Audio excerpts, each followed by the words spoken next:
Real quick, I've organized this episode into a bunch of chapters, so feel free to use them. If any of it helps you out, feel free to leave a comment. Hello and welcome back to what might be the final episode of Keeping Up with Candidates.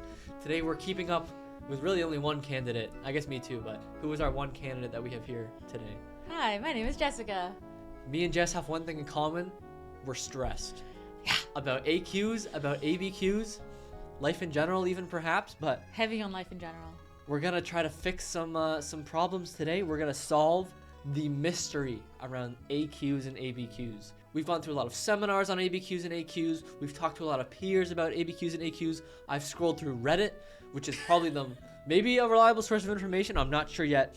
But most importantly, I've gone on a lot of websites and done some research. So I think I've got a pretty solid, however unofficial, we're not official, we're unofficial, we're just providing what we know. We are not professionals. Take everything we say with a grain of salt, and everything also might change. Requirements might change, availabilities might change, just keep that in mind. This is true as of the date of recording, and yes. That's it. Yes. We're unofficial, we just like helping people. So Jess, I'm gonna ask you right off the top, what is the difference between an AQ and an ABQ? What a great question, Jacob. I think it boils down to two big factors. An AQ, also known as an additional qualification, that's what AQ stands for. Yes. Because you didn't know that. An AQ is an additional bank of strategies or ways that you can teach something. So for example, an AQ that I'm really interested in taking is reading part 1. And so that would be an additional bank of strategies and ways that I can teach students how to read more effectively or more proficiently. An ABQ, an additional basic qualification, certifies you to teach a new thing. So Jacob and I are getting certified to teach junior intermediate, which is grades 4 to 10. But if we were to take the primary ABQ, yes, additional basic qualification, then we would be certified to also teach kindergarten through grade 3. Yeah, we might flip-flop between the languages here because some AQs can also let you teach those topics. For example, Spec Ed Part 1, you could teach a Spec Ed class. Or for Guidance Part 1, you could be a guidance counselor. Or for librarian as well, you could also maybe even be a librarian. So there's a lot of confusion, but basically ABQ is a whole new division or new teachable that you're teaching, and then AQ is like an additional skill you're grappling that you can put into your practice. So that's how I think of it, at least. But the answer is always read what it says on the website. In depth. If you're ever confused, read every single word that they offer you for explanation. You can use AQs to get into admin positions as well. Like there's principal qualification programs you can do, and that can help you be an admin or a principal, vice principal in the future. So yes, they are often required actually to go into administrative positions. Yes. ABQs are also one-part courses where AQs are typically a part 1, a part 2, and a specialist.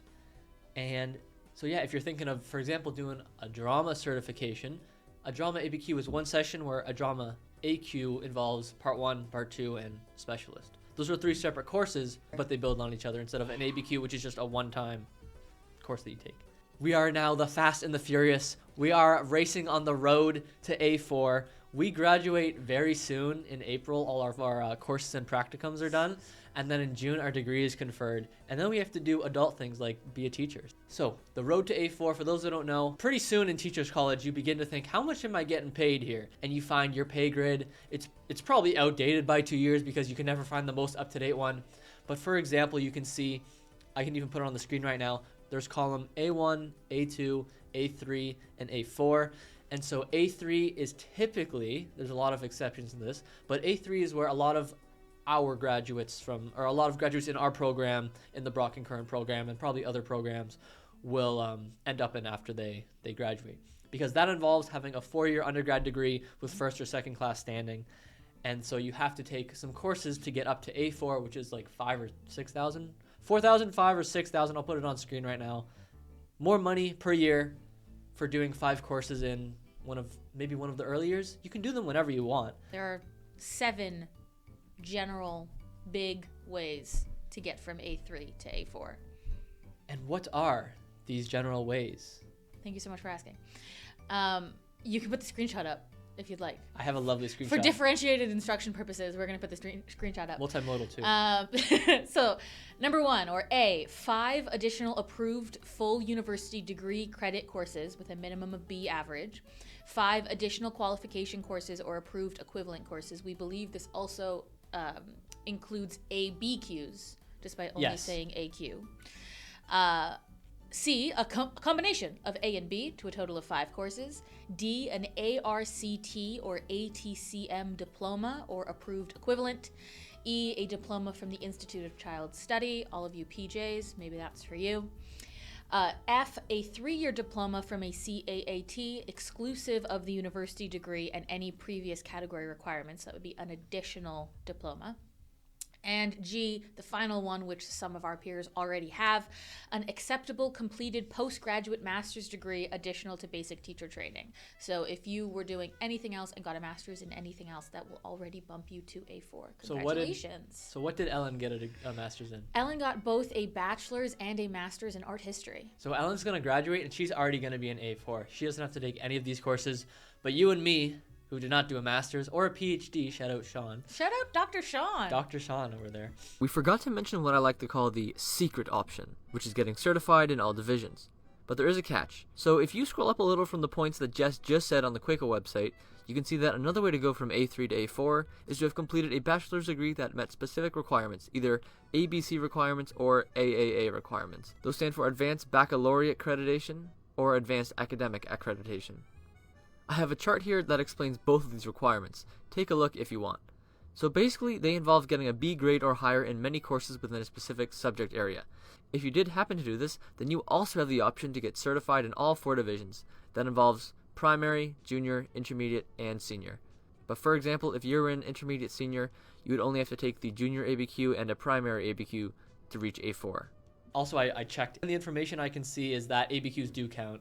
AQs and ABQs, they both count towards the 5. Running header of this. This We're is doing our best, and this is an unofficial incredibly podcast. unofficial. We're trying to replicate the feeling of how we felt trying to scramble and find all this AQ information before we graduate. So we're trying to lay it out, give a nice layup for you guys. I'm thinking I'm going to take probably 2 ABQs and then 3 AQs, but Jess, you're doing it a little different.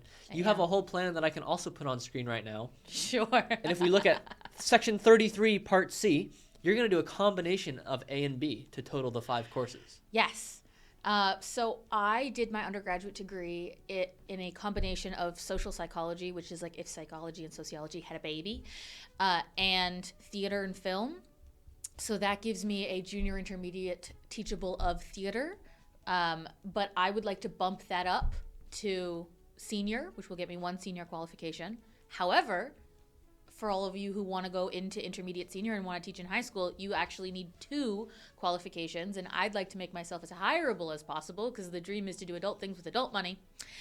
And so I would like to also get an English teachable, but to do that, I need to take undergraduate English courses. So outside of my degree, separately right now through the University of Athabasca, which is a totally online university out of Alberta that was recommended to me. We do have Paige as well, who was on the podcast, and that was part of her whole practicum debacle. Yes. She had to do some courses in Athabasca, I think, to even get into the program. So Athabasca University has some significance here. They're very helpful because they allow you to pick and choose what you want to do. And you don't have to, a lot of the universities in Ontario were saying, well, you have to be in a degree program or you have to be an alumni. And then even the alumni programs, like I could have done programs here or at McMaster, which was my undergrad.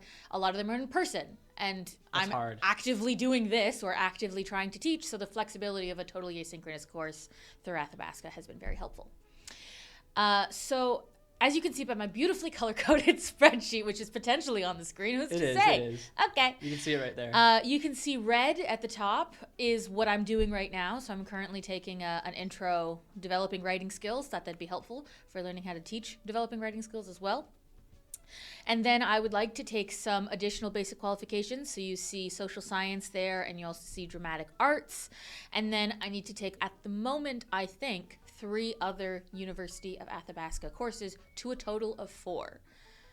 Now I say I think because according to, there are about 10 universities that offer the additional basic qualification of English Intermediate. Which I should mention, you can look up The OCT has a specific website where you can Schedule find A. all the information that you need. You can sort by schools. You can sort by the course name you want, the schedule you want, and this is how you find all the information about AQs. They'll give you Yes. a link to the school website. Then you have to search maybe a little bit more in the school website. But for the most part, it's pretty easy to find where schools are offering AQs through that Yes. site.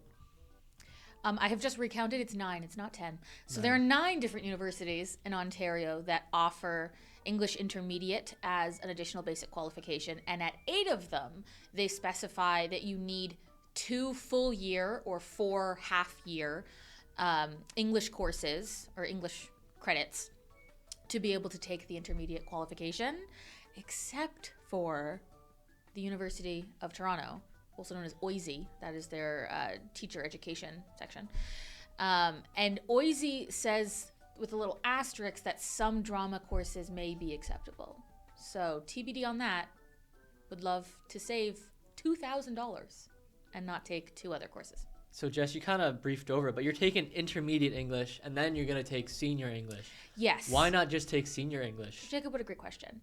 To take senior English, according to all of the things that I have seen, I would need to have a 6 courses rather than 4. And also, why would I only want to be able to teach grade 11 and 12 when I could teach grade 9 to 12? And if I take the intermediate one, then I can just go straight into the senior one. For additional basic qualifications for senior, Brock had some of them require 5 credits, which is basically 10 semestered courses, or like 5 full year courses, figure that out. Now, some schools now require 3. That's if you don't have a intermediate qualification. Alright, so I accidentally said intermediate instead of senior just then. Just to clarify, if you only had intermediate drama as your teachable, you would need 3 undergrad credits in biology to enroll in the senior biology ABQ for most universities. However, if I graduated with a senior chemistry teachable, or I had taken a senior chemistry ABQ, to take my second senior qualification, the senior biology ABQ for example, I would only need 2 undergrad credits in biology to take it. Think of it as a little credit discount if you already have another senior teachable. This is simple. This is so simple. This is so... What's that meme with all the math? Yeah. Yeah. Very confusing. The very kind woman who runs continuing education.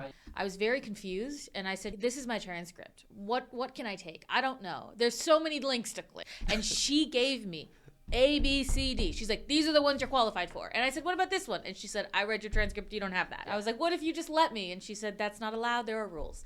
But it was very kind of her to be like, because they are a wealth of knowledge. Yeah. The continuing education people are a wealth of knowledge at, I would imagine, every university.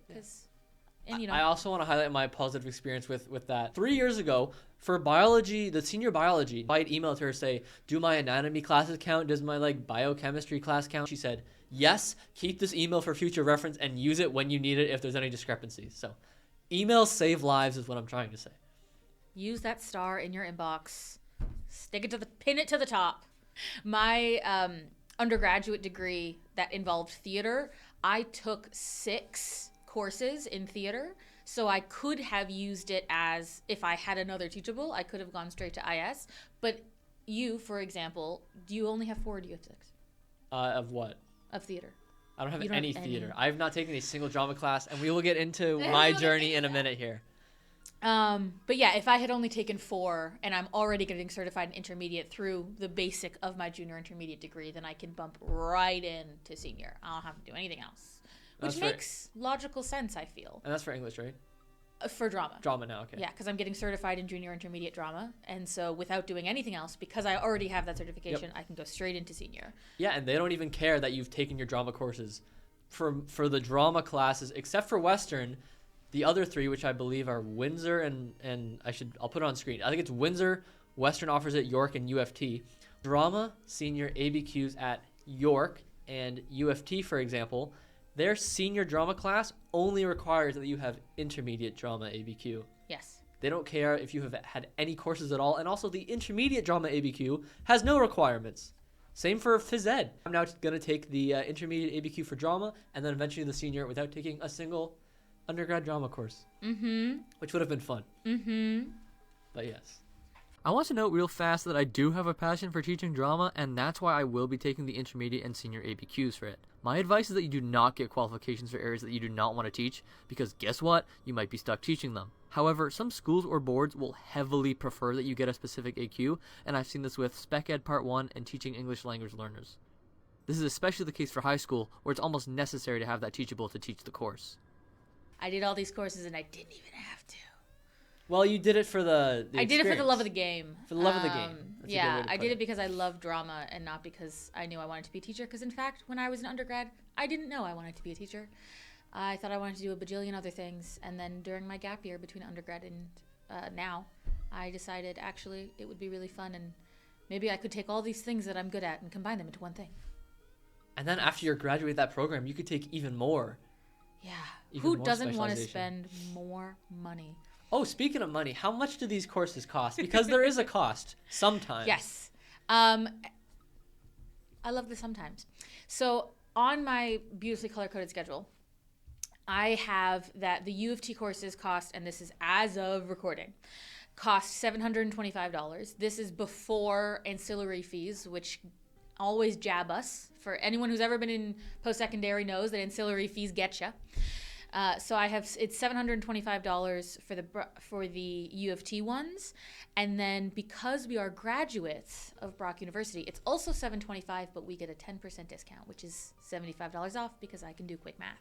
And I've also, without even doing the math ABQ, I've also heard that some places like Trent, for example, I'll have to verify this. Actually, no, I'm just going to leave it as a trust me, bro. But, Oh, God. But I've heard that some places, if you do, for example, a Trent ABQ or ABQ, they'll give you a discount for further courses that you do within their program. So trust me on that.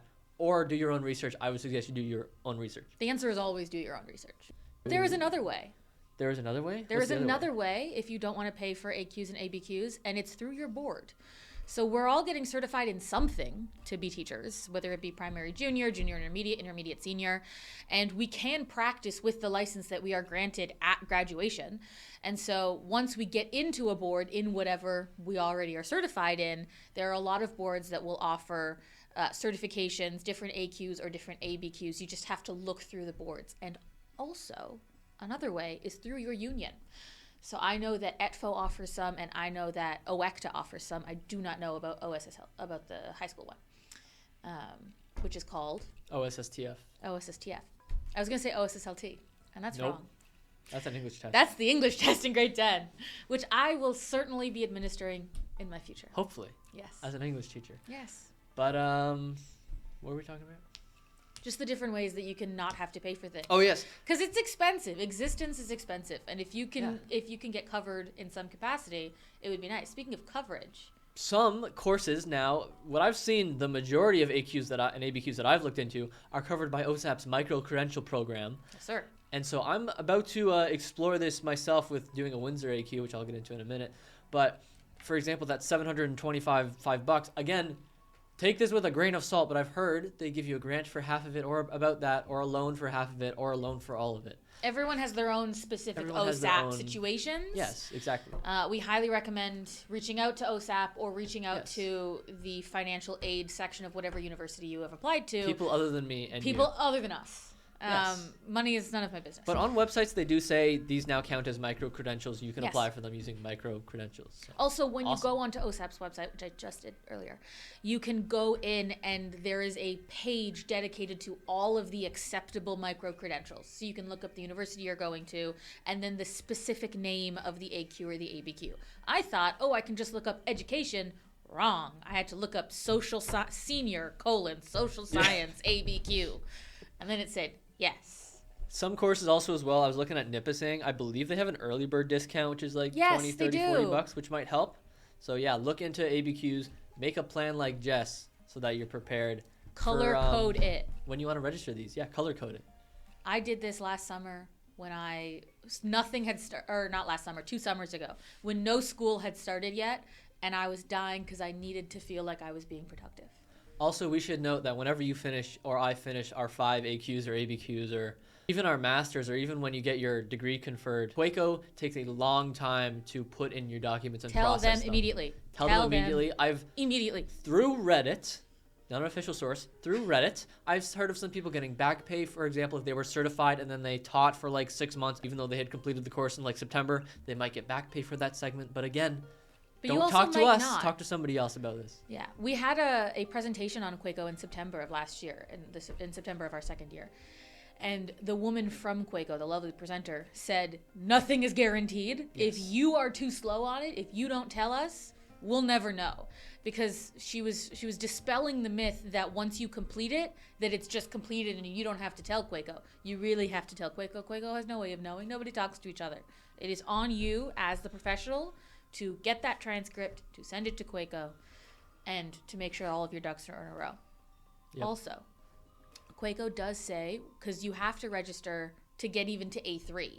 Like right after we graduate, they recommend that you immediately let QECO know, hey, we've graduated, yippee, let's get me on the pay scale. Immediately after you graduate, when you register with QECO, they will email you. I remember this specifically because I was like, oh, that's beautiful, but I already made a Again, spreadsheet. allegedly. No, I remember this from her presentation. She said that QECO will email you, or on your, like once you log in with QECO, will tell you the fastest way to get to A4. Oh, perfect. So as you just heard, Jess noted that after you graduate, you should immediately let QECO know so that they can give you your rating. However, after I graduated, I actually called QECO and they said to call back the minute I am hired onto the supply list, as they can't give me my rating until then because they are funded by union dues, and until I get a contract, an LTO, or a supply list spot, I am not contributing to these union dues. However, they also told me that there's an exception, and as you can see on screen, the minute you get your first certification from the OCT, you can apply for QECO within the first 4 months. This allows you to get your information set up early and get yourself in the system.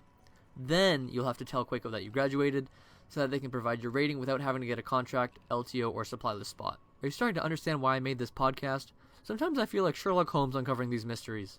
QECO will give you the fastest route, and it means different things for different people. So if this is confusing to you, because of course it is, it's all confusing, then do not fret. The whole point of QECO is to make sure that you are at the right step and to help you get to the highest step of payment. They want to pay you more, because it's not their responsibility. If you're somehow in an A1 or an A2, you can still work your way up to A3 and Absolutely 4. you We're can. just stating the requirements for A3. I should also mention, when talking about AQs and ABQs, emails are your best friend, as we've said many, many, many times. Just ask. The Just worst ask. they can say is no, and they're not going to be mean to you because it's in email. They want you to pay money to go to their They school. want you. You must believe that everyone wants the best for you. You Exactly. must. And that's how you get the best for yourself, right? Yes. So, if I have this information straight, I emailed Windsor, and I saw on their website they have AQs and ABQs that new bachelor education graduates are able to enroll in. Brock told us that they also have spring ABQ courses we can enroll in, but they time it from the beginning of May to after June because we get our degree conferred in June. So they want their AQs just so everything's nice and clean to finish after we confer, and then the qualification can be put on our OCT profile. Windsor, however, I emailed them, which you should absolutely do if you have any questions, and I said, this course is 6 weeks from April 14th to mid-May. This would be perfect because then I can take my six week drama intermediate ABQ right off the bat.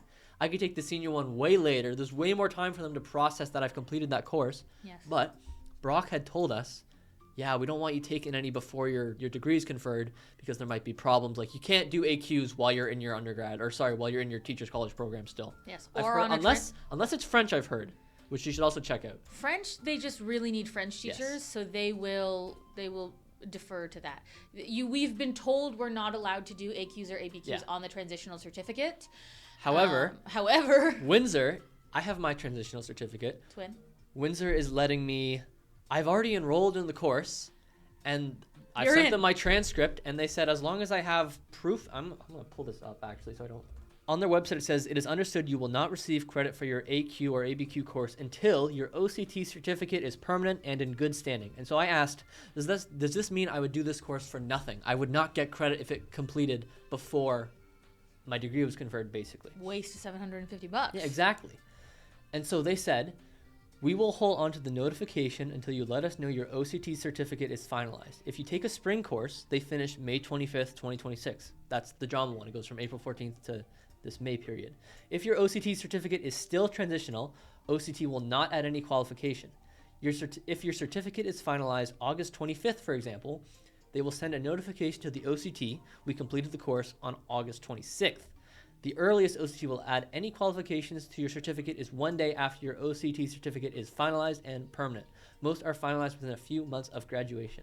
So basically, they will hold that credit for me that said I completed the course and then give it to me when my degree is, or when my OCT profile is ready for them to add it. Yes.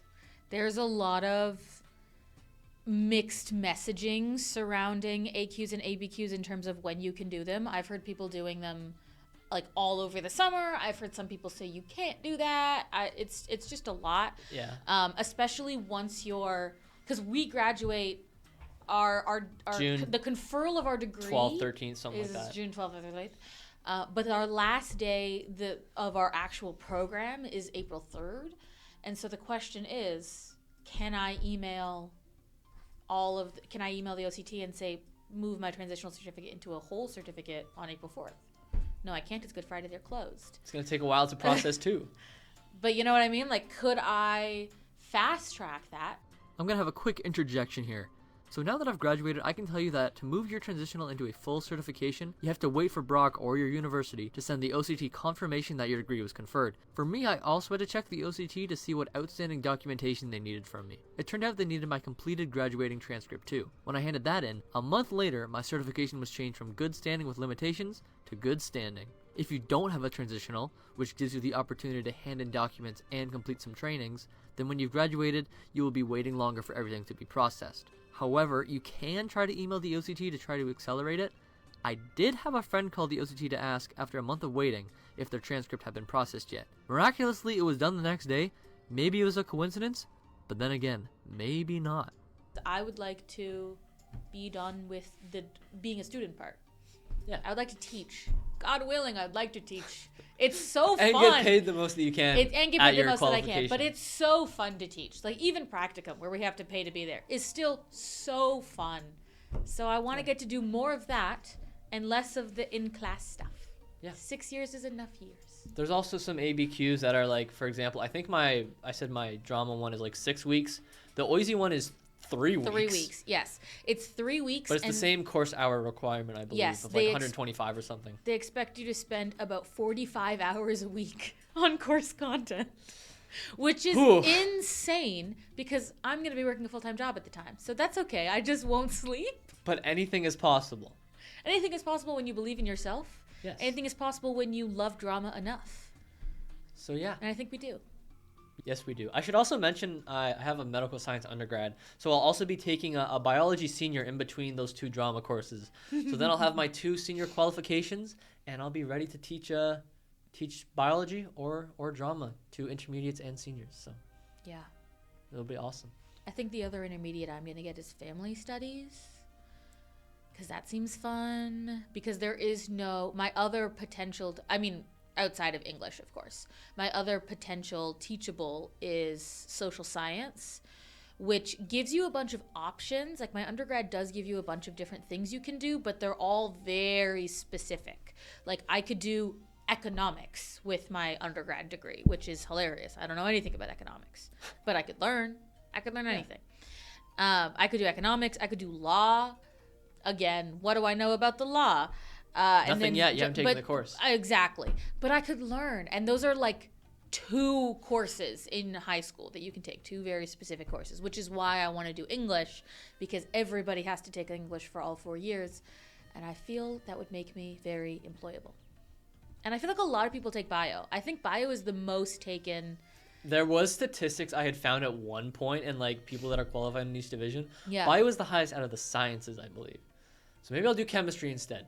Maybe I'll scratch my plan live. But the most common certification or the most commonly taken? I think the most common graduating teachable is biology. Is among the biology, chemistry, and physics, it's biology. I mean, yeah, bio is the best science, and I will die on that hill. It does go biophysics chem. I thought chemistry was pretty fun though. It's like it's like some fun brain teasers, but I think drama kind of triumphs all though. Well, yes. I took bio all through high school and drama all through high school. And I so did did you. Yeah, multifaceted. And now we're both in the exact same place. We have completely different degrees, and it doesn't matter. Jess, anything final to say? Do we think people will be less stressed watching this or more stressed? My final note is that we are all going to get there.